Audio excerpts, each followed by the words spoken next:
I met Noah on a March afternoon just a few weeks after I'd moved to Seattle. It was drizzling and he lent me his umbrella outside the cafe we both happened to step into. It all happened so fast I didn't realize that moment would be the beginning of 4 years that felt like a dream, until they turned into the longest nightmare I've ever lived through. I was 26 then, working as an editorial assistant at a small publishing house. Noah was an architect, recently promoted to lead designer at a rising firm. He was smart, funny, and had a smile that made me forget how gray Seattle could be. We started with spontaneous coffee chats, which turned into evenings cooking together, watching old movies, and talking late into the night about everything, from silly breakups to dreams of a lakeside house filled with books and lavender. We clicked in the strangest ways. We were both hooked on true crime podcasts, preferred cold apple pie over warm, and couldn't stand people who trashed early 2000s pop music. Noah always remembered the little things, that I liked my coffee black Americano, that I wouldn't eat raw onions, and that I spun my ring when I got nervous. One time, after I caught a cold from walking in the rain, he left a bag of medicine and dried chamomile at my door, with a handwritten note. "Without you, this city feels flavorless." I believed I'd found the right person. After almost 2 years together, we moved into a small apartment in Queen Anne. My mom wasn't thrilled at first. She said, "A girl shouldn't live with someone before marriage." I laughed, "Mom, it's the 21st century." At first, living together felt like something out of a romantic film. I'd wake up to fresh coffee and he'd be at the table with his feet propped up sketching some design. I used to think, if happiness had a shape, this was it. 2 people sharing the small things, nothing fancy, just enough to make the days feel light. Then in the fall of our 3rd year, on the anniversary of that rainy afternoon, Noah knelt beside Green Lake, where we had our first date. The sky was clear and the ring wasn't flashy, but the look in his eyes made me tremble. So full of love, so full of promise. I could barely speak as I nodded yes. It felt too perfect, like a chapter out of a scripted love story. I posted a photo of the ring on Instagram with the caption, "Forever starts here," and the congratulations poured in. My mom called, her voice trembling. "Are you sure, Clara?" I smiled, truly smiled. "Mom, I've never been more sure of anything." I started planning the wedding the next week. We chose June, summer, beautiful skies, flowers in full bloom. I bought a notebook to jot down every detail, the invitation color, the menu, the first dance song. Noah wasn't too interested in the planning, but always said, "As long as you're happy." At that moment, I thought I was the luckiest woman in the world. I had a man who loved me, supported me, and wanted a future with me. After we got engaged, things seemed normal, until they weren't. I didn't see it right away. It started with what sounded like harmless suggestions. "Clara, are you sure that red lipstick suits your skin tone?" Noah asked one evening before a small work party. I looked at myself in the mirror. That lipstick used to be something he called striking and sexy not long ago. But this time, his gaze flicked past me like he was trying not to look at something unpleasant. I gave a weak laugh and switched to a softer nude shade. From then on, the little comments became more frequent. About my hair, "I think the bob makes you look kind of plain." About my clothes, "Maybe you should try dresses with a more mature silhouette. The floral ones look too girlish." About my shoes, "Nakers don't really fit someone who's about to marry an architect." At first I thought maybe I was being too sensitive. Maybe he just wanted me to look my best. I told myself, people in love care that much? But then it went beyond how I looked. One night, I was excitedly telling him about a manuscript I'd just finished editing, a debut novel by an up-and-coming author, when he cut in. "I just don't get why you're so into that stuff. Have you ever thought about working for a bigger publisher or doing something more meaningful?" I froze. He'd never belittled my job before. He used to say, "Reading with you is what made me fall harder." I forced a faint smile. "I actually feel good about it. This work makes me feel alive." His gaze lingered for a moment before he said softly, "Yeah. I just think you're capable of more." It sounded like a compliment, but after that I started hearing similar things, over and over, each time with a different undertone. "Your mom's sweet, but kind of old-fashioned, huh? Just look at the way she dresses. Your best friend. Liza right, she's kind of loud. If you want to blend better with my social circle, maybe you should pick your friends more carefully. It's probably time you started going to networking events. Modern women who don't know how to build influence really struggle. I began to doubt myself. Everything I once took pride in, my family, my job, my friends, was now seen as childish, low tier, or out of place. I didn't push back. I chose silence. And then, I started changing.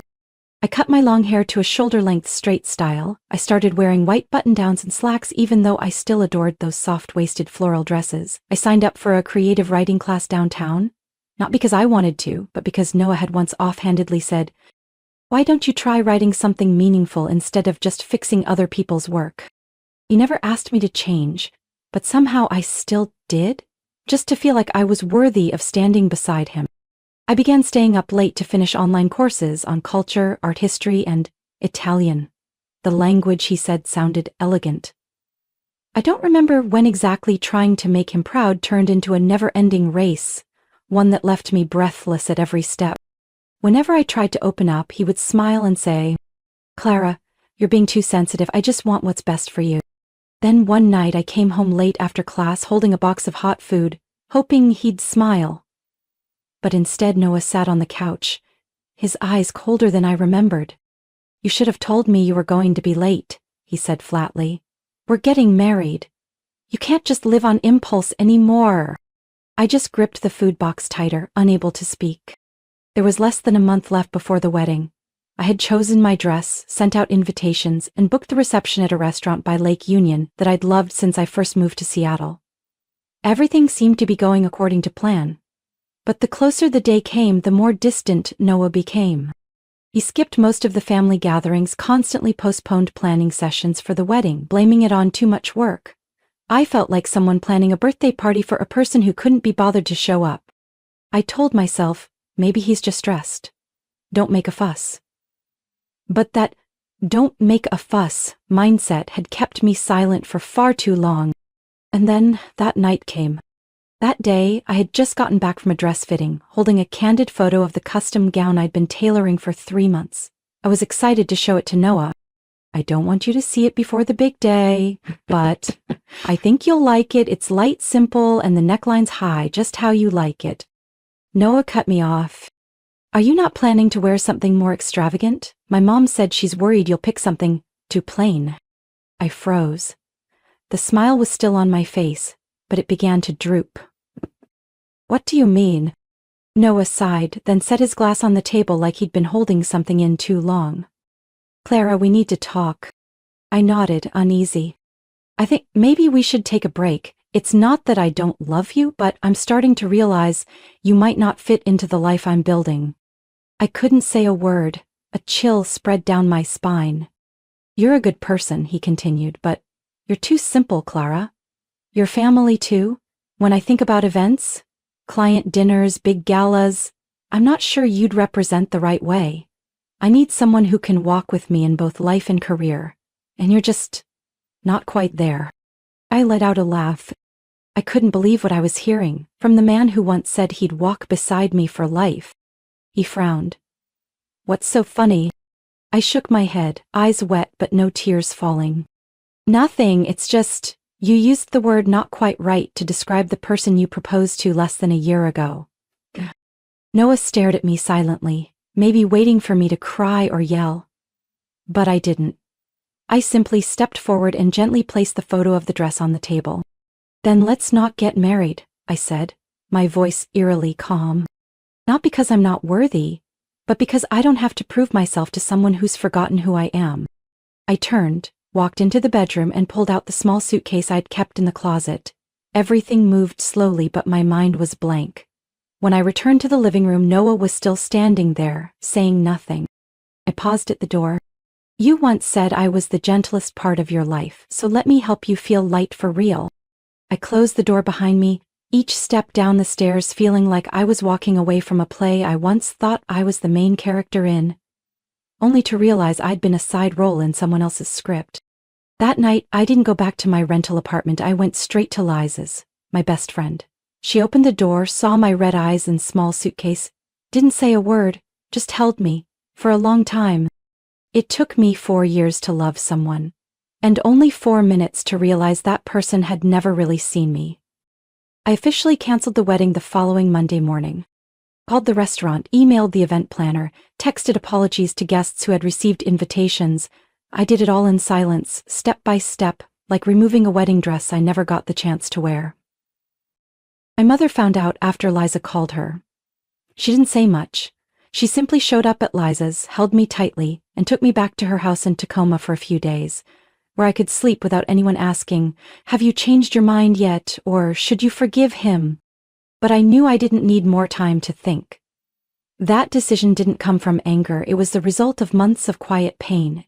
Just waiting for one final push to break wide open. A week later, I returned to Seattle and rented a small studio in Capitol Hill. It wasn't glamorous or fancy, but it was mine. No more rough wooden chairs Noah had picked to match his minimalist aesthetic. No more abstract paintings I never understood but hung up because he liked them. I picked out every item myself. An olive green velvet armchair, floating bookshelves, and sunflower print bedding. Yes, the one he once said was too tacky. I started rebuilding my life like cleaning out an old room, gathering everything that no longer belonged, packing it up and setting it by the door. Noah texted me 3 days after I left, the first message. "I'm sorry for what I said, I was just stressed. You know that, right?"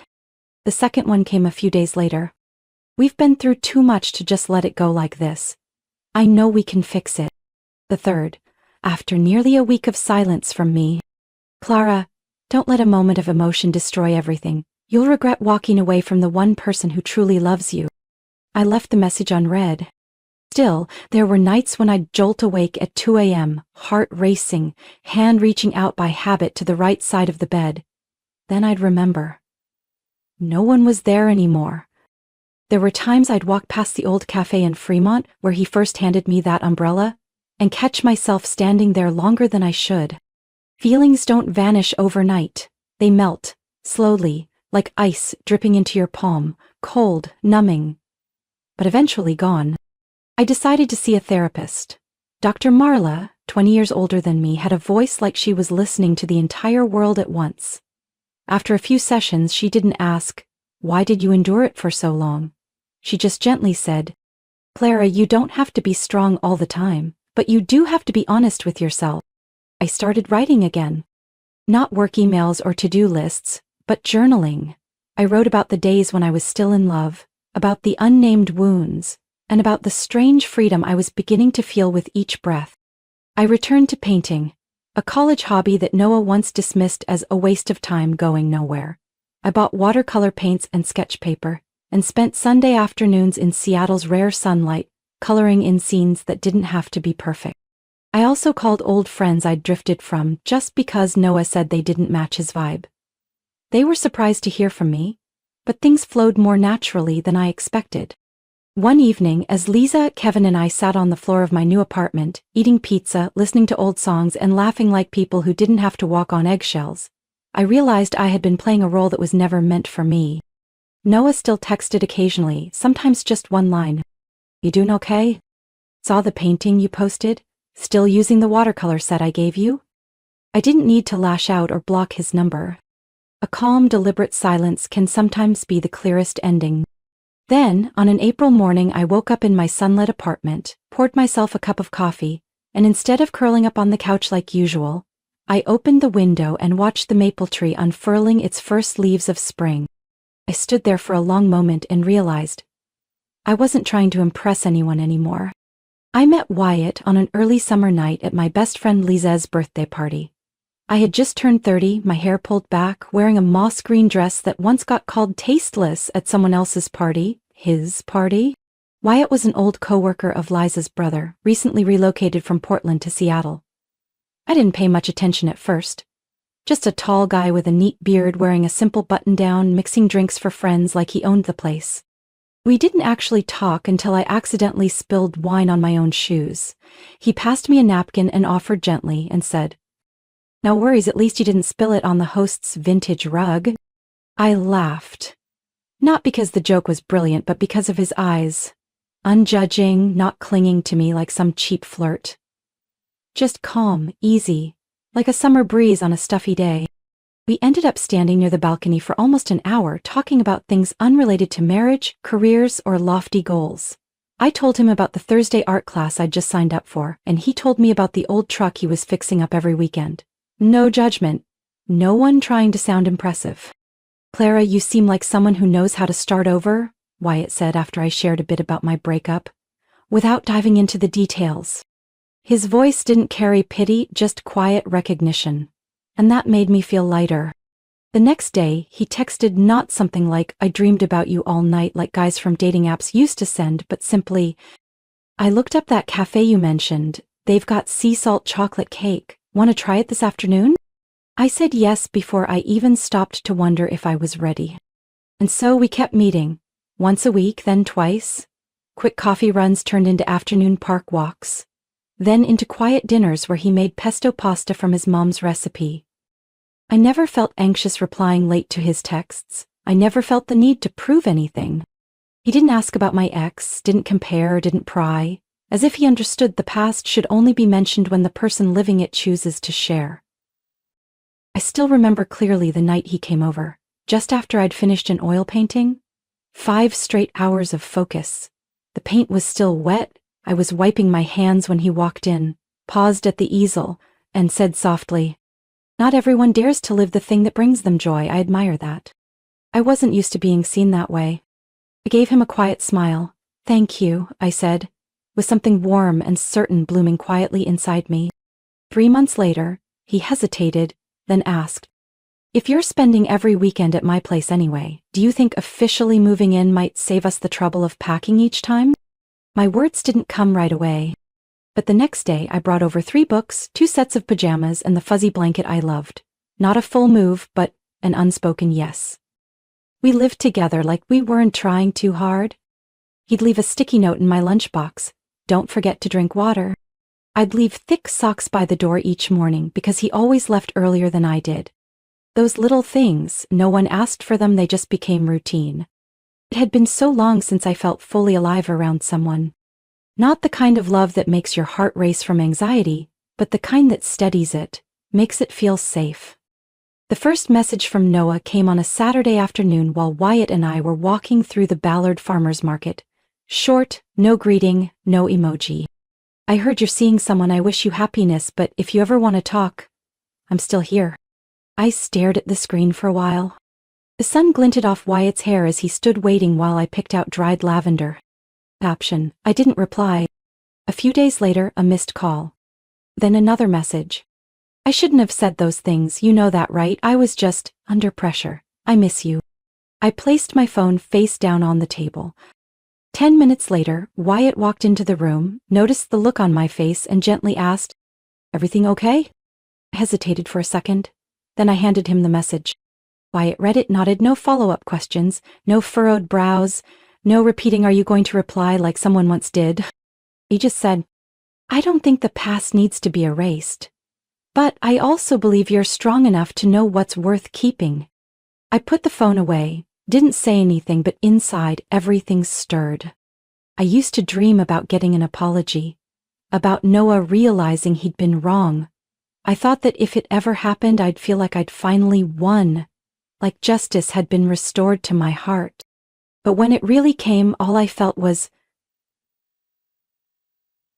emptiness. Noah's third message was the longest. "I passed by the old place, saw the wall where you painted those dandelions. Do you remember? I was wrong. I know that now. You're the only one who ever truly understood me. If you're open to it, I'd like to see you. Just once. To apologize face to face." I stared at the screen for a long time. I wasn't angry anymore. I wasn't weeping anymore. But I also knew I didn't need that meeting to close anything. Forgiveness, if it had happened, had already unfolded quietly in my heart, long ago. Not for Noah, but for the version of me who kept trying, with the wrong person. I replied, "I hope you find peace. But I don't need to hear any more apologies. Let the past rest." That evening, while Wyatt and I lay curled up on the couch, legs tangled, a half-finished documentary playing softly in the background. I said, I told Noah I didn't want to meet. Wyatt turned to me. Good, he said, not because I don't like him, but because you don't need that anymore. I felt something loosen in my chest, a knot quietly undone. No drama, no noise. Just a door gently closing. A few weeks later I heard from Liza that Noah had broken up with his new girlfriend. Someone who, according to her, was exactly his type. But apparently, she was the one who walked away. No one knew why, but I didn't feel anything. No satisfaction, no sadness, no regret. One night, while Wyatt and I were making dinner, he was baking a pie from his mom's recipe, I paused midway and looked over at him, hunched over the sink rinsing vegetables. What do you really think of me? I asked. Wyatt looked up, wiped his hands with a towel, walked over and placed a hand gently on my cheek. I think you're the strongest woman I've ever met, not because you haven't been hurt, but because you've healed yourself and still remain kind to the world. I love that. And I love you. It took me a second to find the right response. I just leaned into his chest and listened to the steady rhythm of his heartbeat. And in that moment, I understood something. Love means not having to prove you deserve it. It means never being forced to become someone else just to be allowed to stay.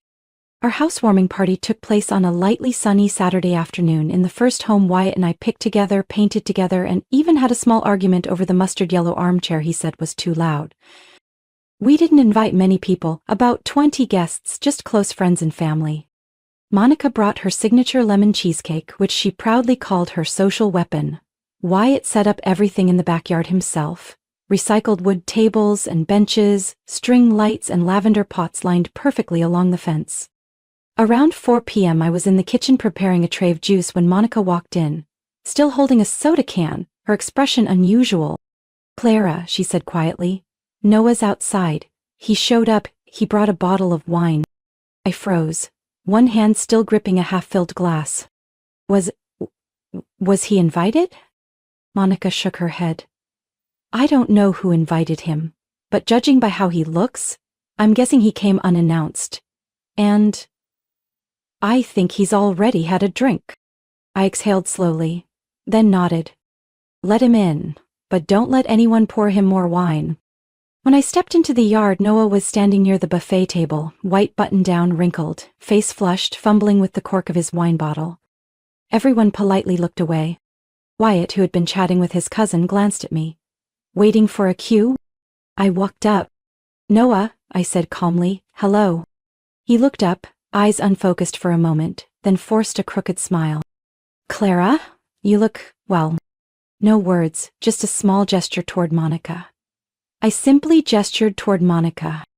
Monica will get you a glass of water. No need to be formal, he smirked. Just an old friend here to say congrats. Together we took the seats near the edge of the patio, away from the crowd. Wyatt quietly walked over, placed a hand on my shoulder, and sat beside me. He didn't interrupt, he just stayed there, solid and steady. Noah poured himself a glass of wine, took a sip, then looked around as if making sure people were listening. I have to say, he began, his voice not loud but clear, I'm genuinely happy for you, for how well you've done, but part of me feels like I had a role in that. I frowned. A role? Yeah, he nodded. If I hadn't pointed out the things you needed to change, would you really have become this confident? Wyatt turned his head toward me. He wasn't angry. He just tilted his head slightly as if asking, do you want me to step in? Then Wyatt set down his glass, looked straight at Noah, and in his usual steady voice said, I think what made Clara strong wasn't you, it was her learning to stand up on her own. No one gets credit for that but her. Noah let out a half-drunken, half-awkward laugh. I never said I meant to hurt her. I just played a part in the journey. And that journey, I said, is over now, Noah. Is that what you came here to say? He went quiet, then sighed and muttered, You've changed. You're not like you used to be. That's right. Because back then I thought I needed someone's approval to have worth. Now I know. I'm enough on my own. The space fell silent for a few seconds. Then Monica showed up, perfectly timed, like she had a built-in radar for awkward situations. Oh, by the way, she said brightly, I ran into Daisy at the candle shop the other day. She looked amazing. 6 months pregnant, her new boyfriend's a photographer, seems really kind and gentle. I met Noah's eyes, his face tensed for a brief moment, lips pressed together. No one said anything else. Eventually, he stood, gave a slight nod. Congrats to you both, really. Wyatt walked him out to the gate. I stayed back with Monica, arms folded. When Wyatt returned, he didn't say anything. Just handed me my phone. He called 3 times on the way out. I hung up. I gave a quiet laugh. Thank you. The party went on. No one mentioned Noah again, but I knew the story had finally closed. Wyatt and I got married on a September morning in the small garden behind our house, where he once planted lavender and forgot to water it for an entire week. The air was cool, the sun was soft, just right for suits not to feel too hot, and for me to not need an umbrella for my simple white lace dress. The dress I chose without anyone's opinion, approval, or permission. Just mine. There were fewer than 30 guests. All people who had witnessed my journey, the pain and the healing. My mother cried through the entire ceremony, and Monica joked, "If Wyatt forgets the rings today, you're marrying him anyway. We're not letting you postpone." Wyatt didn't forget the rings. And when his eyes met mine, glowing in the sunlight, I knew I had chosen the right person at the right time. Married life wasn't a fairy tale. We still argued about little things. He'd leave the sink strainer open. I'd forget to close the cereal box and it'd go stale. Some nights I'd come home late, exhausted and snappy, and he wouldn't understand how one email from my boss could ruin an entire dinner. But the difference was, through the mess, I never felt alone. We talked, we listened, and neither of us had to shrink ourselves to fit the other's expectations. One early winter evening, wrapped in blankets and reading on the sofa, Wyatt placed his hand gently on my stomach, no reason, no agenda, and asked, "What do you think? When will we be ready to add one more person to this home?" A quiet smile formed as I closed the book and met his gaze with a nod. No pressure, no promises. We both knew, whatever comes, as long as it's built on trust, not fear of losing each other, it will be right. Our little home wasn't anything special. The roof was a bit old, the kitchen creaked when we opened the cabinet doors. But it was the place where I could cook while listening to the Beatles, instead of hearing someone call the music outdated. It was the place where I could hang my own paintings on the walls without asking, "Does this look okay?" It was the place where I could hold someone at the end of the day, not to keep them from leaving, but to know I was right where I belonged. Now and then, I still hear about Noah, a message from a mutual friend, a photo someone tags by accident. I haven't blocked him out of my world, but I haven't opened the door either. He's like a chapter I once read carefully, felt deeply, cried over, but have since closed and shelved in its rightful place. On my 31st birthday, Wyatt gave me a fresh stack of blank paper and a new watercolor set. He said, "You're the one who painted this life, now it's time to paint what's next." I sat down, opened the first page. No pressure to make it beautiful, no need for perfection. Just painting, for myself. Value once, I thought, it was something others granted, a look of approval, a compliment, being chosen. But now I understand, value is something you discover on your own, when you're loved with gentleness and without conditions. I no longer need anyone to prove I'm good enough. Because every morning, when I wake up in our sunlit home, hearing Wyatt brewing coffee in the kitchen and an old song playing from the little speaker, I know I've gone far enough, long enough, to finally come home to myself. My story isn't just about walking away from the wrong relationship. It's about slowly, painfully, but steadily finding my way back to who I truly am. I used to think happiness came from pleasing others. Until I realized peace comes from being yourself and still being loved. In a world full of outside voices, the greatest lesson I've learned is this: your worth isn't in someone else's eyes. It's in how you treat yourself after every time you rise again. What do you think about Claire's journey and how she reclaimed her self-worth? Share your thoughts in the comments below. And don't forget to follow the channel for more heartfelt and powerful stories about life, love, and family.